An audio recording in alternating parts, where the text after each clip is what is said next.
मंत्री जी का भी मैं धन्यवाद अदा करता हूँ। जय Hind.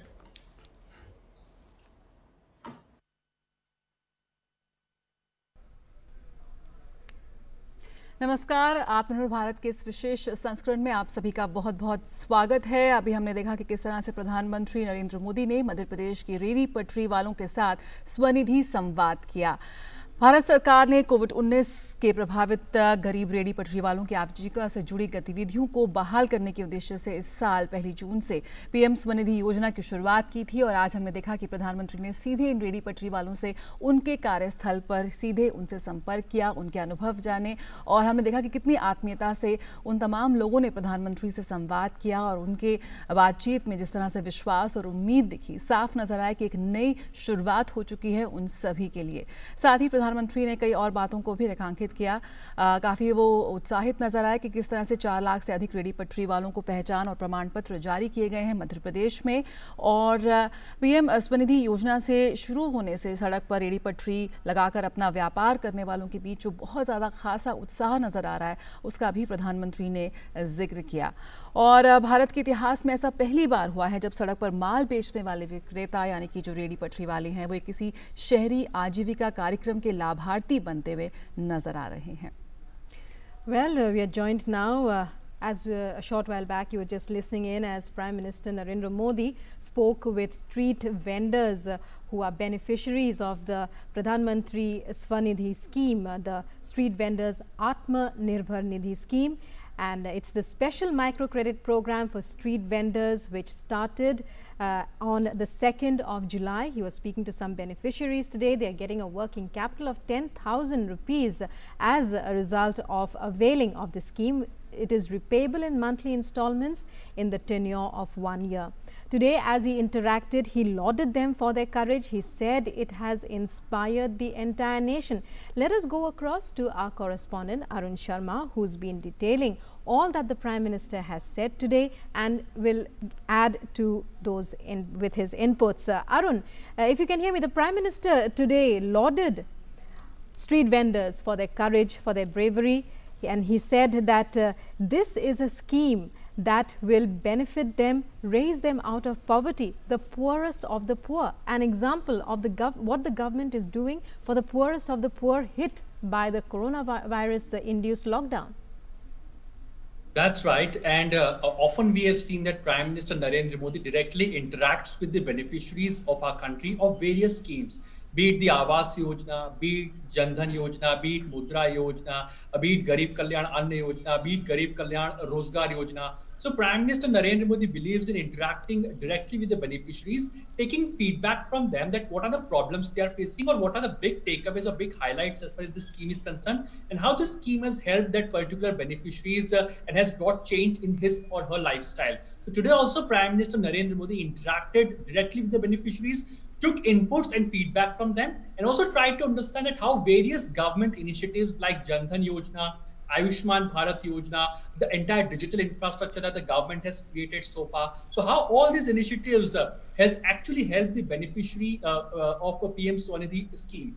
Now, talking about the PM Swanidhi scheme, and when we talk about Prime Minister Narendra Modi's address today and interaction with the street vendors of Madhya Pradesh, the big takeaways are now Prime Minister Narendra Modi is talking about upgradation of these street vendors. We know this fact that there are various big restaurants in our country, hotels in our country.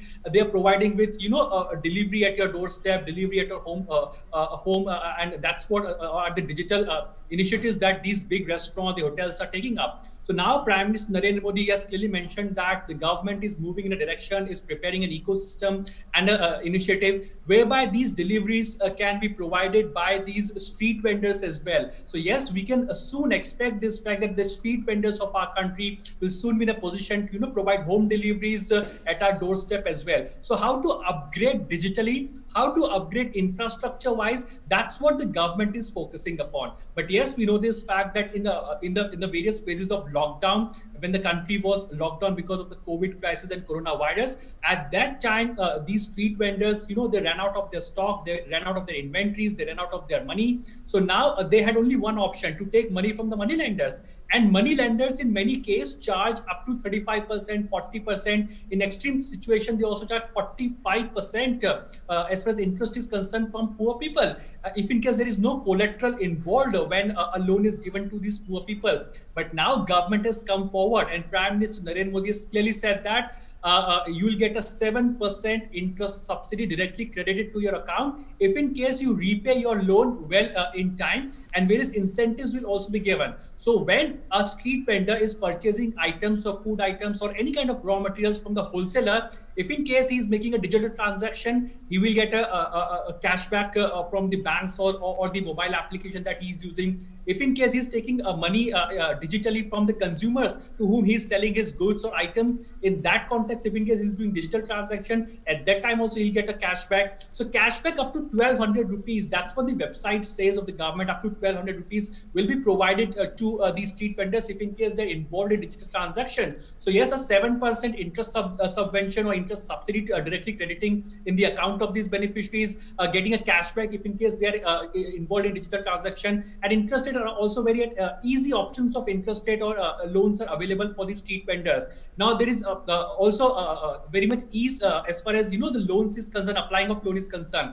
1 million loans application have been received to the government of primarily the PM under the PM Swanidhi scheme. Close to 1 million people have applied to take loan, and out of which close to 3.5 lakh loans have been sanctioned by the government. So by the time Prime Minister Narendra Modi was speaking, close to 5,000 loans were, the primarily applications were received under the PM Swanidhi. So in only half an hour, you can say that 5,000 applications. I was checking the dashboard. 5,000 applications have been received under the PM Swanidhi. So you can look at the enthusiasm, the kind of response this PM Swanidhi scheme is getting. That really showcases that actually the street vendors of our country are ready to restart once again. And whatever the problem as far as working capital is concerned, that is something what government is ensuring that there is no problem as far as working capital is concerned. So 10,000 rupees of working capital loan will be provided to the street vendors of our country. So this gives a mega push to the Atmanirbhar Bharat or self-reliant India is concerned. So in that direction, it's a big move of PM Swanidhi scheme over here. बिल्कुल अरुण, हम साफ कह सकते हैं कि जो पूरा lockdown रहा उसकी मार सबसे ज़्यादा उन लोगों पर पड़ी जो रोज़ कमाते हैं, रोज़ खाते हैं। ऐसे में सरकार बहुत ज़्यादा उनके सक्रियत संवेदनशील नज़र आ रही है। अरुण, आपसे लगातार हम बातचीत करते रहेंगे, लेकिन इस वक्त हमारे साथ हमारे ख़ास मेहमान भी जुड़ गए हैं। हमारे साथ secretary ministry of housing and urban affairs Gaurishankar Mishra ji जुड़ चुके हैं। बहुत बहुत स्वागत है सर आपका। और जिस तरह से अभी प्रधानमंत्री का हमने संबोधन सुना, हम सबसे पहले आपसे ही सवाल यहाँ पे जानना चाहेंगे कि किस तरह से एक नई शुरुआत की यहाँ पर प्रधानमंत्री ने बात की है कि अब जो ये बैंक है, जो बैंक लोन देती हैं, वो सीधे इन रेडी पटरी वालों तक जाएंगे, उनके ठेले तक जाएंगे और उन्हें QR कोड देंगे और सीधे उनको ऋण मुहैया कराएंगे। कहने से कहते हैं एक नई शुरुआत है, एक वरदान बनकर आई है तमाम उन लोगों के लिए, उन रेडी पटरी वाले लोगों के लिए जो एक बार फिर अपने आजीविका को, एक बार फिर अपने बिजनेस को, अपने छोटे से धंधे को शुरुआत करने की कोशिश कर रहे थे और एक कार्यशील पूंजी की तलाश कर रहे थे जो उनको थोड़ी सी मुश्किल हो रही थी, उनको काफ़ी चुनौतीपूर्ण आ रही थी। सर, आप मेरी आवाज़ सुन पा रहे हैं? Right, we have with us Durga Shankar Mishra, who is the Secretary of the Ministry of Housing and Urban Affairs. Just a short while back, we were listening in as Prime Minister Narendra Modi spoke directly with 3 beneficiaries in Madhya Pradesh, which is one of the best performing states, as well as far as acceptance of applications are concerned for the आवाज आ रही, बहुत धीमे आ रही है आवाज। Scheme. बिल्कुल sir, आप मेरी आवाज़ सुन पा रहे हैं? ठीक है। बिल्कुल, जिस तरह से हमने भी देखा, प्रधानमंत्री ने सीधे संवाद किया उन लाभार्थियों से जो काफ़ी चुनौती का सामना करना उनको पड़ रहा था, लेकिन प्रधानमंत्री स्वनिधि योजना उनके लिए एक वरदान साबित हुई और किस तरह से अपनी ज़िंदगी को एक बार फिर पटरी पर लाने में ये योजना उनके लिए काफ़ी कारगर साबित हुई है। सर, किस तरह से आप देखते हैं, जिस तरह से प्रधानमंत्री कह रहे हैं एक तरह की नई शुरुआत हुई है, अब सीधा लोन उनको मिल रहा है, जो बैंक हैं वो सीधा उनकी रेडी पटरी तक जाकर उनको लोन दे रहे हैं, QR कोड दे रहे हैं, उनको ये जो डिजिटल लेन देन है, जो पूरी डिजिटल क्रांति है, उसका वो हिस्सा बन रहे हैं।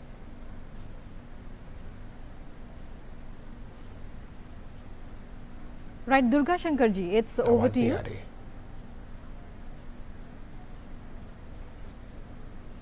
उनको हमारी आवाज़ नहीं मिल रही है, हम उनसे एक बार फिर संपर्क करने की कोशिश करेंगे।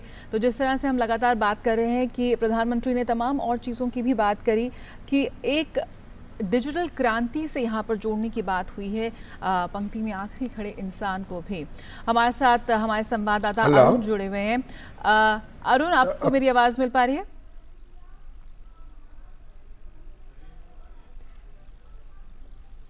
प्रधानमंत्री ने कहा कि बहुत जल्द 1000 से ज़्यादा गांवों को ऑप्टिकल फाइबर से जोड़ा जाएगा, घर घर तक इंटरनेट पहुंचेगा और एक डिजिटल क्रांति और डिजिटल हेल्थ मिशन की बात की यहाँ पर। अरुण, जिस तरह से हम लगातार बात कर रहे हैं कि बहुत ही संवेदनशीलता से सरकार यहाँ पर काम कर रही है तमाम उन लोगों के लिए जिन पर सबसे ज़्यादा मार पड़ी इस लॉकडाउन के चलते, इस महामारी के चलते, जो रोज़ कमाते हैं, रोज़ खाते हैं, उनके लिए एक संकट यहाँ पर खड़ा हो गया जब एक तरह से लॉकडाउन हो गया।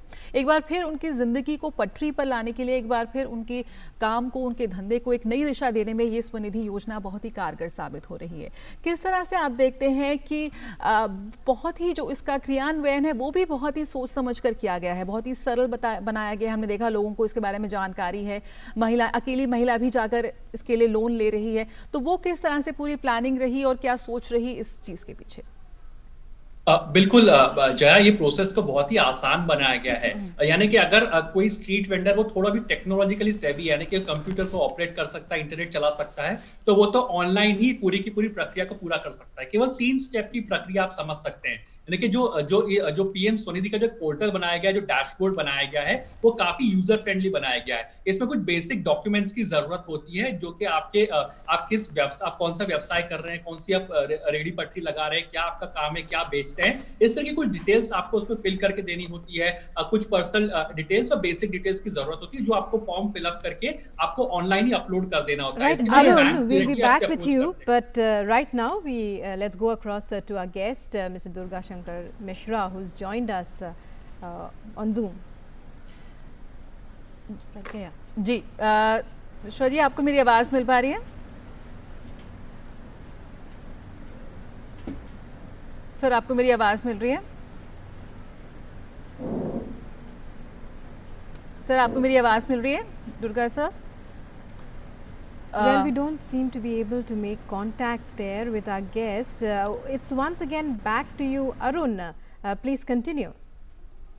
That's right, Rukma and Jan. As I was mentioning earlier, that the process of applying for loan has been made very simple by the Ministry of Housing and Urban Affairs, and of course, we know this fact that government is ensuring that how ease can be provided to the street vendors who are applying for the loan. So yes, now a street vendor who is looking for a loan, if in case he is tech savvy, he can apply a loan online as well. There's just only basic details that needs to be filled. What kind of stuff he is selling, what kind of street vendor he is. He just needs to fill that part. What was his income prior to the COVID crisis, or what was the income? So basic details he just needs to fill as far as this PM Swanithi portal is concerned, and just he needs to upload the basic documents on this website. If in case he can't do it technologically or primarily via digital means, he can also walk into the nearest bank branch and he can ask for the PM Swanithi scheme, whereby he can apply for the loan application. If in case he can't even go to the bank branch, there are various banking correspondents in our country, so he can directly contact the banking correspondents of our country. He can ask the details as far as PM Swanithi is concerned, so that a loan can be given to the street vendor. So yes, government has ensured that a very smooth scheme can be made for the street vendors, so that without any hassles of technology or without any hassles of any kind of infrastructure, loan can be provided, or primarily working capital loan can be provided to the street vendors.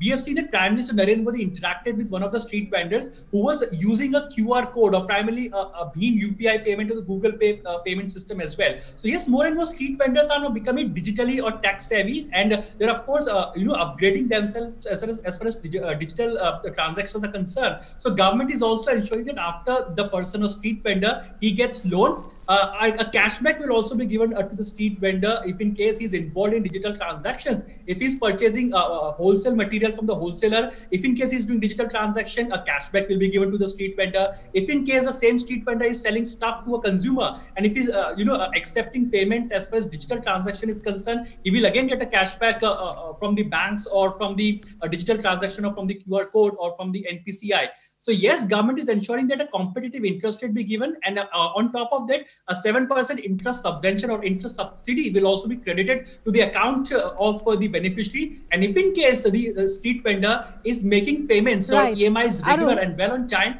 of course, more facilities will be given to the street vendors. So yes, government has ensured a decent policy which is very much user-friendly nature, which is the far-flung areas as well. Decent policy that will benefit and has benefited the lakhs of street vendors who have applied for it. It's not been very long since it was first launched on the 1st of July. We go across to our guest, Mr. Durga Shankar Mishra, who is a secretary in the Department of Housing and Urban Affairs and who has been instrumental in implementing this package. Mr. Mishra, we were just listening to the Prime Minister as he interacted with 3 beneficiaries of the scheme from Madhya Pradesh. Madhya Pradesh, incidentally, reports suggest is one of the best performing states as far as implementation of the Swanidhi scheme is concerned.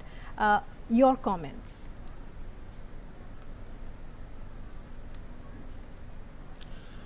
Well, we are very proud that Honorable Prime Minister addressed the street vendors today. Over 23 lakhs people were online listening to him in different parts of the country. In less than 2 months, less than 10 weeks, more than 10 lakhs street vendors have already applied for the PM Swanidhi working loan, and out of that nearly 3.5 lakhs have been sanctioned and more than 1.5 lakhs have been dispersed 10,000 rupees loans. Among those who have been dispersed, more than 1 lakhs are from Madhya Pradesh. So Madhya Pradesh is the leading state, and there Honorable Prime Minister spoke to 3 vendors. The one was doing the vending of jhadu, the second was doing the food vendor, and the third was doing the vegetables. Yes. So this scheme has been structured in such a way that it is a very easy to operate, very easy to apply, and everything is making technology, using technology in such a way that whether it is the cashback on use of the digital payment or whether it is the interest subsidy, whether your application, everything is back to back, completely IT based. जी sir, लेकिन जिस तरह से हम देखते हैं कि देश में बड़े पैमाने पर जो असंगठित क्षेत्र है और उसके कोई प्रमाणिक आंकड़े भी उपलब्ध नहीं है, ऐसे में इस क्षेत्र के लोगों तक सहायता पहुंचाना वो कितनी बड़ी चुनौती है?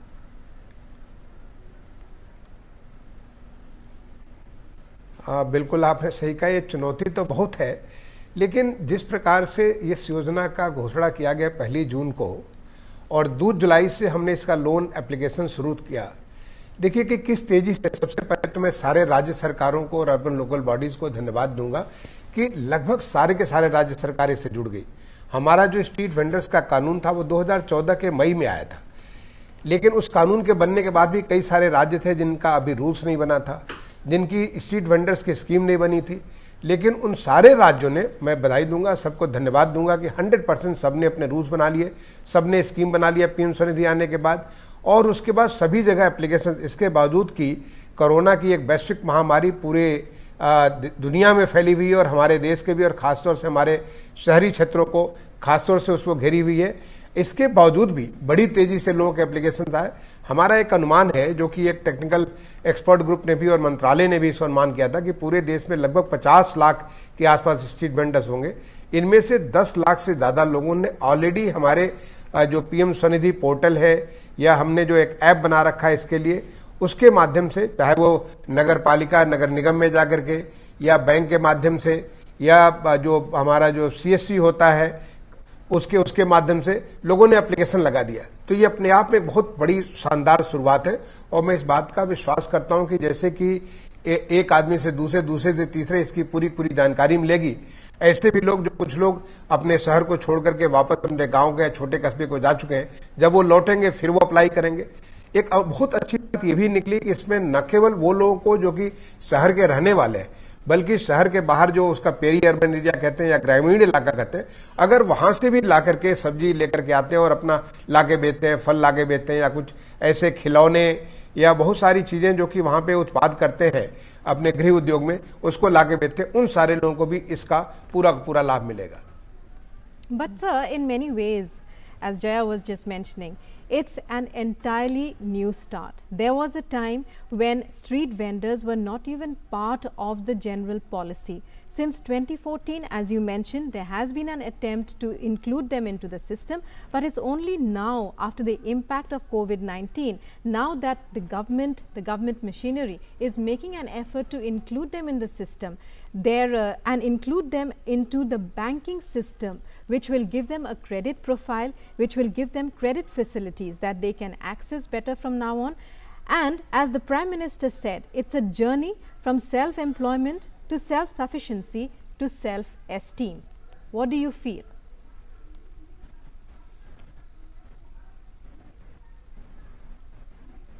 See, earlier, when we talk to the street vendors, we were getting loan even.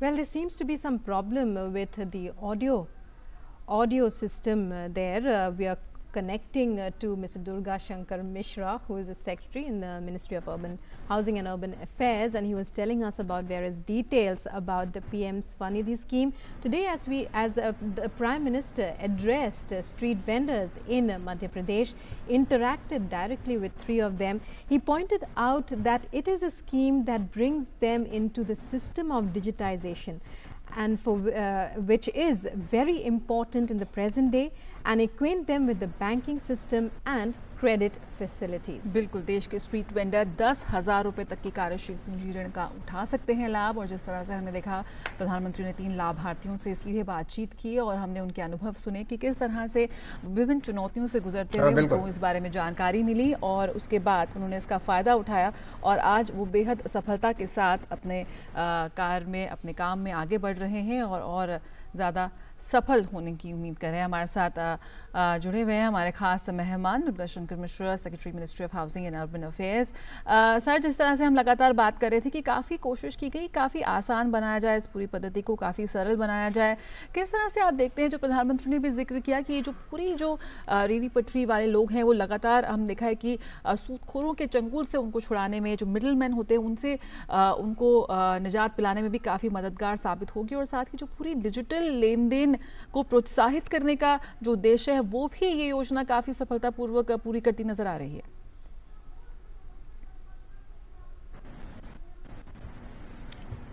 देखिए, आपने देखा होगा तीनों स्ट्रीट वेंडर जिनसे माननीय प्रधानमंत्री जी ने बात की,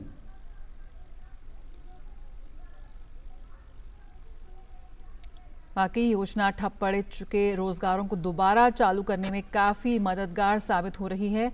जो छोटे छोटे मझोले कामकाजी हैं उनकी आर्थिक मदद यहाँ पर हो रही है। इस योजना को PM street vendors Atmanirbhar Nidhi योजना का नाम दिया गया है और लगभग 50 लाख स्ट्रीट वेंडर्स, 50 लाख लोगों तक पहुँचने का आंकड़ा यहाँ पर है और लक्ष्य है। तो यानी कि आत्मनिर्भर भारत की ओर एक बेहद सशक्त कदम यहाँ पर हम उठाते नजर आ रहे हैं।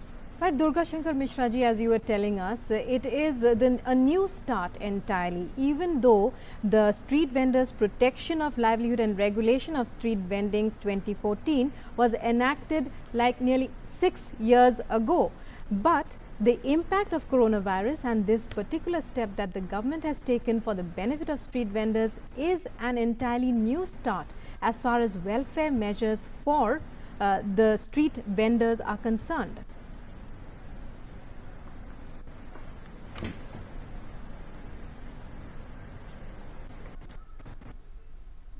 This, after this PM Swanidhi scheme has come, the whole thing is emerging in a new way. The states have started getting them registered, getting the identity card issued to them. It's a huge movement. I think these nano entrepreneurs, I mean, nobody will deny that they have got the entrepreneurship skill. I mean, they know how to use business, how to use the business skill by buying from the market, selling it to the consumers, and in the process also making some money so that they can take care of their families and they can get their business move ahead. So now this is timely assistance given to these street vendors. I mean, during Corona crisis, they had lost their business, all that whatever money was available and that to a very high interest rate, they had lost their business. As you could see, when Honorable the three different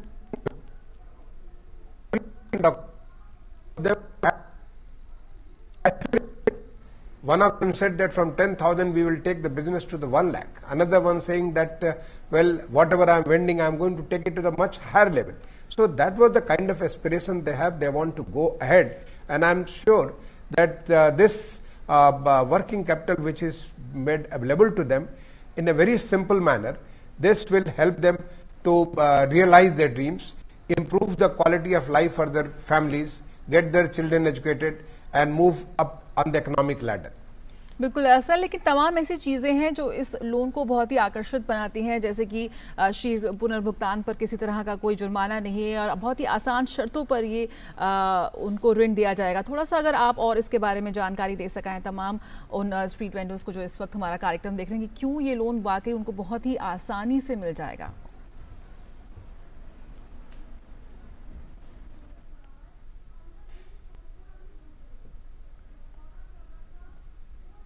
base है। पहले होता था कि आपको street vendor को bank में जाके line लगाना, आप पता करेंगे तो स्ट्रीट वेंडर्स को लोन मिलता भी नहीं था बैंक से, जी जी, क्योंकि उनके पास कोलेटरल देने के लिए कुछ भी नहीं है। तो पहला चीज है कि कोलेटरल की जरूरत ही नहीं है, किसी प्रकार की आपको सिक्योरिटी की आवश्यकता नहीं है। दूसरा, एप्लीकेशन देने के लिए मोबाइल ऐप के माध्यम से, चाहे हमारा म्यूनिसिपैलिटी का एम्प्लॉई हो, म्यूनिसिपैलिटी के अधिकारी हो या बैंक हो, बैंक बिजनेस कॉरेस्पॉन्डेंट हो, बैंक के एजेंट हो, ये किसी भी तरीके से वो सीधे मोबाइल ऐप के माध्यम से या पोर्टल के माध्यम से उनका एप्लीकेशन लग जाता है। एप्लीकेशन लगने के बाद उसकी पूरी की प्रोसेसिंग भी ऑनलाइन है। उसमें हमने सारे बैंकों को जो भी एप्लीकेशन जो लगाते हैं उनकी क्या क्रेडिट रेटिंग है ये हमने पहले से ले रखा है, एजेंसी से ले रखा है, और ये हम क्रेडिट रेटिंग उनको उपलब्ध करा देते हैं।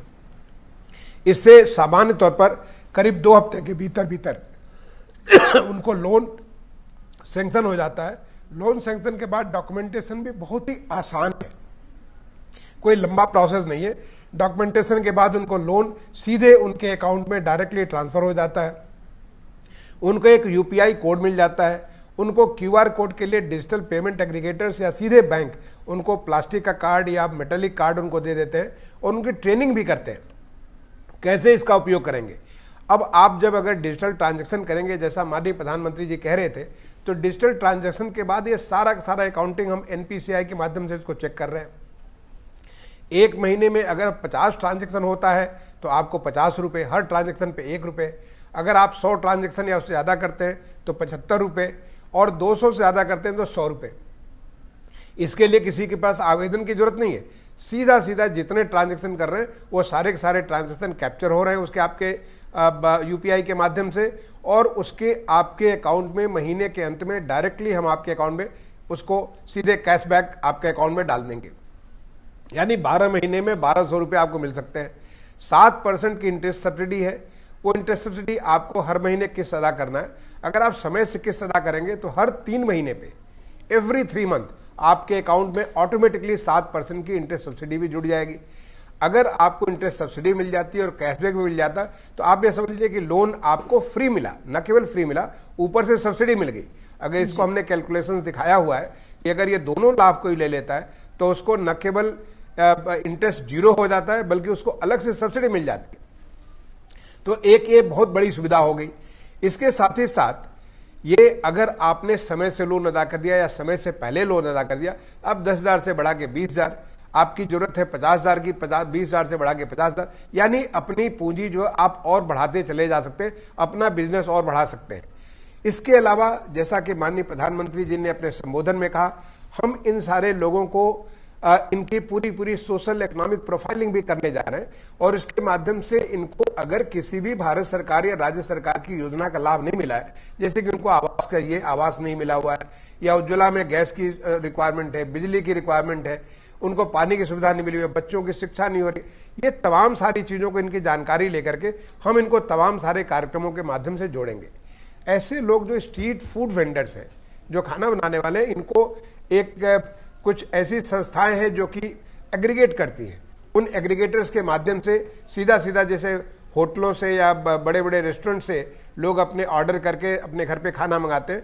आप ऐसे वेंडर्स, मैं तो लखनऊ का रहने वाला हूँ, वहाँ पे वो चाट बेचने वाले, एक बाबूगंज का चाट बेचने वाला इतना मशहूर है कि तमाम लोग उसके घर से मंगाते, उसके यहाँ से जाके मंगाते हैं। जब वो दो घंटे का लगातार चाट, तो वहाँ से लोग मंगाते हैं।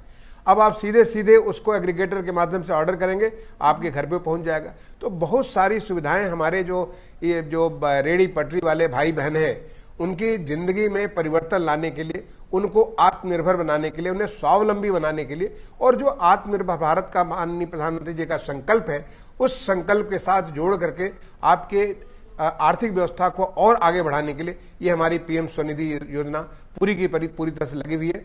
मैं समझता हूं कि अगर कहीं किसी को कोई दिक्कत हो, पोर्टल के माध्यम से अपनी दिक्कत को भी दे सकते हैं। सारी राज्य सरकारें, मैं कह सकता हूं आज मध्य प्रदेश सबसे आगे है, लेकिन बाकी भी राज्य सरकारें, बाकी हमारे यूनियन टेरिटरी, जितनी हमारे लोकल बॉडीज हैं, सब लगे हुए, सब जगह प्रोग्रेस हो रहा है। कहीं छोटा मोटा कोरोना की वजह से कहीं दिक्कतें हैं, तो उनकी दिक्कत के बावजूद भी वो लोग काम को कर रहे हैं। और मैं समझता हूं कि बहुत जल्दी जो हमारे 50 लाख का अनुमान है स्ट्रीट वेंडर्स का, ऑलरेडी हम 10 लाख तक पहुंच चुके हैं, इसको हम जल्दी पूरा करेंगे और पूरे देश भर के सारे स्ट्रीट वेंडर्स को इस योजना का लाभ पहुंचाएंगे। एक और काम, ये हमने सारे कलेक्टर्स और सारे एसपीज को, सारे म्युनिसिपल कमिश्नर्स को कहा कि जो रेहड़ी पट्टी वाले लोग हैं, इनको कोई नुकसान न पहुंचाए। अगर ये केवल जो कानून के माध्यम से जो कार्रवाई हो सकते कर सकते हैं, आप किसी प्रकार का कोई नुकसान कोई पहुंचाता है, पुलिस वाला हो, म्युनिसिपैलिटी वाला है, तो उसके खिलाफ भी कार्रवाई होनी चाहिए। इसके लिए भी हमने एक अलग से मुहिम छोड़ी हुई है। Right. The Prime Minister also said that one of the basic needs of making such a scheme a success is the need of awareness, the need to create awareness. What about the PM Swanidhi scheme? What are the kind of steps that you have taken so far and you are planning to take on in the days to come in order to ensure that the scheme, as the Prime Minister has said, reaches the poorest of the poor, the last man in the line?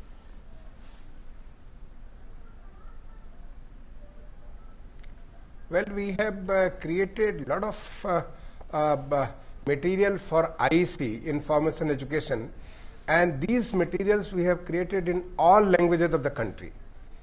I mean, not only in Hindi and English, but Malayalam, Telugu, Tamil, Bangla, Marathi, Punjabi, all these languages, we have created these small films, that is for educating our municipal employees, small films for taking it out to the street vendors, some material through which they could be educated.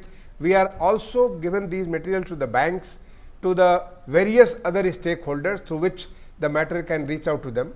I would also like to thank that various street vendors and the Hawkers Association, which are at the national level and the regional level. They have also become quite active and they are taking it to to these people directly on the working in the streets. Our focus is to reach out to every street vendor, whether he is from the rural area or urban area. As long as he is vending in the urban area, he should be helped under the PM Swanidhi scheme, so that he is able to improve his economic status and he is able to improve his business. Right. बिल्कुल, बहुत बहुत शुक्रिया Durga Shankar Mishra ji, secretary We are ministry. also like to add that, जी। I mean, it is not only the banks, we are. जी sir बोलिए। Yeah, I was just saying that we have also, apart from the banks, I mean, not only the scheduled bank, but the NBFCs, self-help group banks, by small banks, cooperative banks, all these, I mean, the MFIs, we have engaged everybody. Our approach is, our effort is to take the banks to the street vendors so that they don't lose their dihadi for a day, they don't lose their business for a day. They have our business banking correspondent reaches out to them, the agent reaches out to them, and all the things, whatever is the necessary formality, they are done at their doorstep. It is only for the documentation that they may have to go to the bank only on a one day. बिल्कुल बिल्कुल, तो वाकई यकीनन ये योजना वरदान साबित हो रही है तमाम उन रेडी पटरी वालों के लिए जो एक बार फिर अपने जीवन को, अपने काम को, अपने धंधे को दोबारा से शुरू करने की उम्मीद जो रहे थे, और वही उम्मीद और विश्वास आज नजर आया प्रधानमंत्री से उनकी बातचीत में। बहुत बहुत शुक्रिया मिश्रा सर हमारे साथ जुड़ने के लिए और इस विशेष संस्करण में हमारे साथ चर्चा करने के लिए बहुत बहुत शुक्रिया। और हमारे साथ दो और ख़ास मेहमान इस वक्त जुड़ रहे हैं, Nikunj Kumar Shrivastava, commissioner department of urban development Madhya Pradesh, और Deepshikha Sikarwar, senior editor Economic Times. बहुत बहुत स्वागत है आप दोनों का हमारे इस विशेष संस्करण में। सबसे पहले निकुंज जी आपसे सवाल पूछेंगे, जिसका जिक्र अभी मिश्रा जी ने किया कि जिस तरह से तमाम विभिन्न एजेंसियों को यहाँ पर जोड़ा गया है इस योजना के तहत, और जिस तरह से उन्होंने कहा कि MFI और गैर बैंकिंग वित्तीय सहायता जो है, जो स्वयं सहायता समूह है, उनको भी पहली बार इस योजना से जोड़ा गया है और उन्हें अनुमति दी गई है कि वो भी जाके सीधे ऋण मुहैया कराएं इन स्ट्रीट वेंडर्स को। किस तरह से आप देखते हैं इस पूरी योजना का जमीनी स्तर पर जो इसका क्रियान्वयन हो रहा है, जो इसका जमीनी स्तर पर इसको लागू किया जा रहा है? जमीनी स्तर पर एक मुझे लगता है एक बहुत ही पॉपुलर स्कीम है और एक बहुत ही सामयिक योजना है, क्योंकि इस समय वास्तविक रूप में कोविड के कारण जो लॉकडाउन करना पड़ा था और उसमें गरीब लोगों का रोजगार पूरी तरीके से बंद हो गया था, और उनके पास एक बहुत बड़ी चिंता का विषय था, क्योंकि बहुत सारे हमारे जो गरीब व्यवसायी हैं, पथ विक्रेता हैं, उनके पास उनको कर्ज भी लेना पड़ गया था अपनी रोजी रोटी चलाने के लिए, तमाम सहायताओं के बावजूद भी। तो उनको व्यवसाय पुनः चालू करने के लिए जो वर्किंग कैपिटल इस योजना की वजह से मिला, उन्होंने उसने इनकी मतलब जिंदगी में एक नया सपना दिया। और मध्य प्रदेश में तो एक विशेष उपलब्धि ये रही कि जैसे प्रधानमंत्री जी ने इस योजना की घोषणा की, हमारे मुख्यमंत्री जी ने सभी को निर्देश दिए कि इस योजना का लाभ हर एक पात्र हितग्राही तक पहुंचाना है। और इसी भावना को लेते हुए सभी, जिस तरीके से आपने बोला कि सभी बैंक्स, हमारे सभी नगरीय निकायों के कर्मचारी, बैंकिंग करस्पॉन्डेंट्स, SHGs, हम लोगों ने एक पोर्टल पे सभी आवेदकों का पंजीयन का एक अभियान प्रारंभ किया, जो कि बहुत ही सरल था। इसमें कोई भी आदमी जो स्वयं सोचता था कि वो पात्र है, वो अपना पंजीयन कर सकता था। और हमें बहुत ही कम अवधि में, योजना प्रारंभ होने के 22 दिन में हमारे पास 8,78,000 आवेदन पंजीयन हो गए। और उसके बाद हमने मैदानी स्तर पर एक वृहद अभियान लिया, जिसमें आवेदक को खुद कहीं भी नहीं जाना था। हमारे ऑफिसर्स, हमारे एम्प्लॉयज ने उनके घर पे जाके उनका फिजिकल वेरिफिकेशन किया और उनका आधार बेस्ड, उनका OTP आधार बेस्ड उनका जो वेरिफिकेशन भी उनका किया। और उसके बाद क्या हुआ कि हमारे पास इसमें बायोमेट्रिक डिवाइसेस वगैरह भी यूज की, तो हमारे पास करीब 4,50,000 में पात्र आवेदन मिल गए। और उसके बाद हमने एक अगले चरण में अभियान लिया, जिसमें हमने हर एक आवेदक का, ये बहुत बढ़िया व्यवस्था प्रधानमंत्री जी के निर्देशन में प्रारंभ हुई थी, जिसमें कि सारा काम इलेक्ट्रॉनिक था, पोर्टल पे था। तो हमें भी कोई तकलीफ नहीं हुई। ऐसा नहीं था कि आवेदक का आवेदन भर के हमें फिजिकली बैंक में पहुंचाना था। तो हमने ऑनलाइन पोर्टल पे आवेदक का फॉर्म भरा, और जो हमने परिचय पत्र इनको पहले ही जारी कर दिया था, इस परिचय पत्र को हमने अपलोड किया। और उसके बाद स्वीकृति के लिए बैंक को जो हमने कोई कोलेटरल नहीं चाहिए था, तो आवेदन में हमने सारी चीजें कंप्लीट करके रखी हुई थी। उनका वेंडर प्रमाण पत्र, भौतिक सत्यापन हमने किया हुआ था, जिसको कि बैंक को मानना था। और इस वेंडर सर्टिफिकेट और आईडी के साथ बैंक को सिर्फ ऑनलाइन एग्जामिन करना था और उसके बाद उनको स्वीकृति जारी करनी। स्वीकृतियां हमारी इसी हिसाब से बहुत जल्दी, जब 2.5 लाख हमने आवेदन प्रस्तुत किए, जो हमारे करीब हमने 4.5 लाख पात्र हमने पाए, तो 2 महीने के अंदर ही हमने करीब 2.5 लाख इसमें आवेदन प्रस्तुत कर दिए। और बैंकों ने भी काफी मेहनत की, और उसका परिणाम स्वरूप हमें करीब 1.5 लाख प्रकरण हमारे स्वीकृत हो गए। और एक अभियान, क्योंकि डिसबर्समेंट बहुत बड़ी चैलेंज होती है, क्योंकि डिसबर्समेंट के टाइम एक एग्रीमेंट भी साइन करना होता है, तो उसमें हमने करीब हमारे यहाँ मध्य प्रदेश में माननीय मुख्यमंत्री जी ने कहा कि लोगों को असुविधा ना हो, क्योंकि स्टाम्प ड्यूटी कभी कभी 500-600 रुपए भी हो जाती है बैंक के लोन की, तो उन्होंने मध्य प्रदेश में इस योजना के लिए इसको कम करके 50 रुपए कर दिया। तो ये एक बहुत बड़ी चुनौती थी। इसमें बैंकर्स का भी हमें बहुत सहयोग मिला, हमारे नगरीय निकायों के कर्मचारियों ने जी तोड़ मेहनत की, और हम लोग करीब 1,08,000 हितग्राहियों को वास्तविक रूप से उनके खाते में हम ऋण वितरित कर पाए हैं आज। Right, Deepshika ji, coming to you, while the thrust of the scheme, as Secretary Saab said a short while back, as also we do know ever since it was launched, it is to resume livelihoods. A very important problem, Deepshika, if I would like your input on that, is that street vendors have never really been a part of the system. But now that they will be registered, they will get identification, they will get access to legal credit, you know. Does this change, is this a major game changer as far as a scheme to influence millions, thousands of lives in the country is concerned? Would you say that it solves the problem of street vendors being an easy target of loan sharks, and will they now be recognized as important contributors to the country's economy? Definitely. You almost said it, Rukma. It's going to be a huge game changer. Now, when the COVID-19 outbreak happened and then there was a lockdown imposed, street vendors, migrant labor, small businesses, they were the most impacted. Street vendors mostly because, you know, they are more engaged in a day-to-day. They were not allowed to set up their businesses. People were also not going out to buy things or, you know, buy eatables from them. So they really suffered. So while their, you know, daily earnings stopped, they had no money to actually restart their business. So this scheme comes in, not only offers them, you know, mainstream assistance through electronic mode, but also brings them within the system. Because data is the most important. Now, if you remember, government, you know, when there was this whole clamor that migrant labor should be provided some assistance, some sort of an income support. And at that time, it was cited that, you know, we don't have data. Who do we call a migrant labor? Now, in this scheme, what is happening is you are getting ready data on these street vendors. So this data and plus this whole process is being done digitally. Yeah, and if we heard officials from the government, the loan application till the whole processing, the vetting, there is no paperwork required, there's no collateral required. So for these street vendors also, there is this whole ease of business, you know, ease of actually getting money from the banks without paperwork, without much hassle, because everything is being done electronically. So for them also, it opens one more door to actually get financial assistance, you know, instead of going through money lenders or anyone who would have charged them usurious interest rates. Right. बिल्कुल। निकुंज जी, किस तरह से आप देखते हैं कि इसका इस पूरी योजना का जो है वो प्रभावी वितरण, अगर हम बात करें, उसकी पारदर्शिता सुनिश्चित करने की हम बात करें, तो वो किस तरह से मुमकिन हो पा रहा है जमीनी स्तर पर?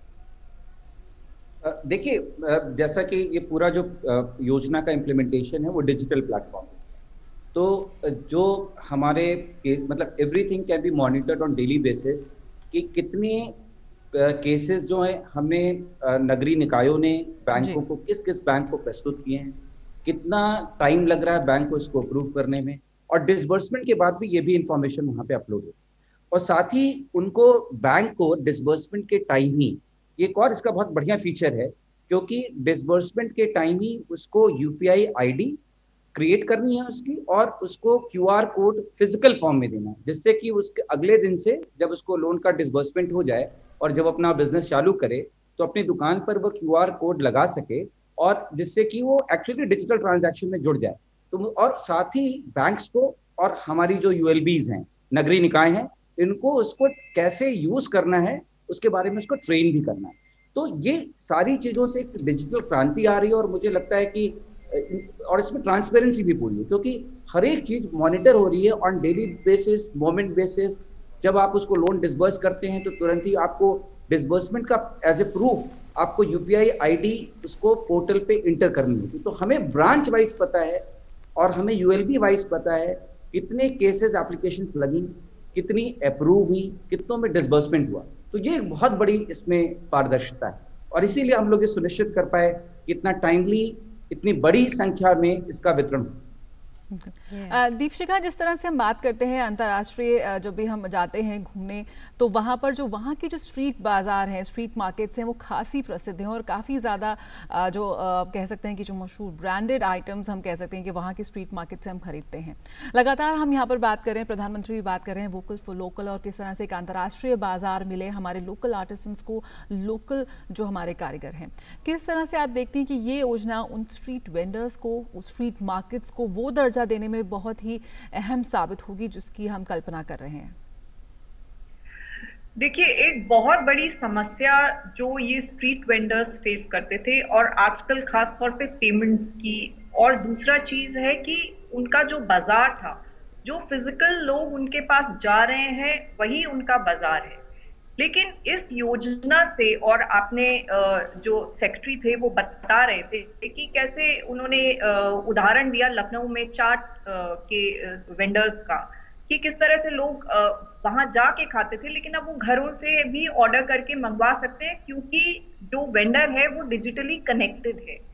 तो ये जो डिजिटल प्लेटफॉर्म है, और उसमें उसके तहत डिजिटल पेमेंट के सिस्टम से उनको जो जोड़ा जा रहा है, ये उनके लिए एक नया बाजार खोल देगा, क्योंकि ये उनको एक डिजिटल मार्केट जो है उससे कनेक्ट करेगा, जिसमें कि उनके लिए कहीं का भी जो ग्राहक है वो उन्हें अप्रोच कर सकता है, सामान मंगवा सकता है।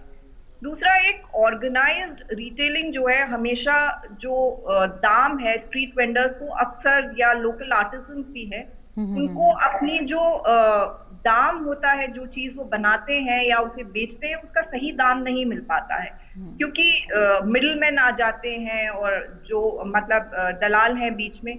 ये जो एक माध्यम है, इससे ये सब हट जाएगा, वो सीधे अपने ग्राहक से बातचीत कर पाएंगे। और दूसरा चीज है कि आजकल डिजिटल पेमेंट्स को इतना बढ़ावा दिया जा रहा है सरकार की तरफ से भी, और लोग भी इसको पसंद कर रहे हैं। बाहर से भी जो लोग आते हैं वो पेमेंट क्रेडिट कार्ड या किसके थ्रू करना चाहते हैं। तो ये डिजिटल माध्यम से जो उनको जोड़ा जा रहा है, तो जाहिर सी बात है कि उनके लिए ये एक बहुत अपॉर्चुनिटीज खोलेगा, और ये उसका माध्यम बनेगा। Right. Coming to you, Mr. Nikunj, well, when we talk about the problems that street vendors have always been facing, in Delhi, for example, private and non-governmental surveys have shown that there are nearly 3 lakh street vendors.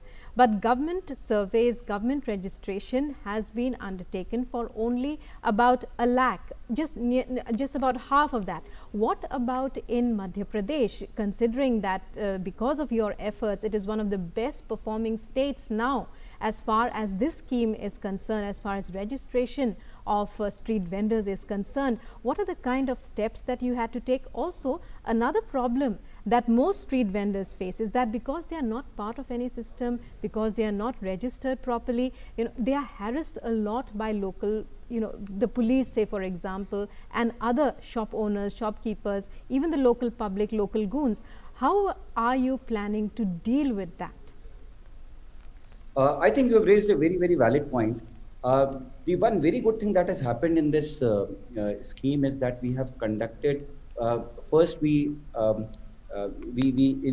did a massive, registration process.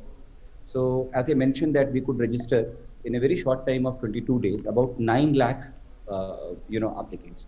And then we did a physical verification. After that physical verification, we zeroed down that 4.5 lakh are actually street vendors. And then what we have done that we have issued street ID. One is that we have issued each one an ID, and we've also issued a street vendor certificate.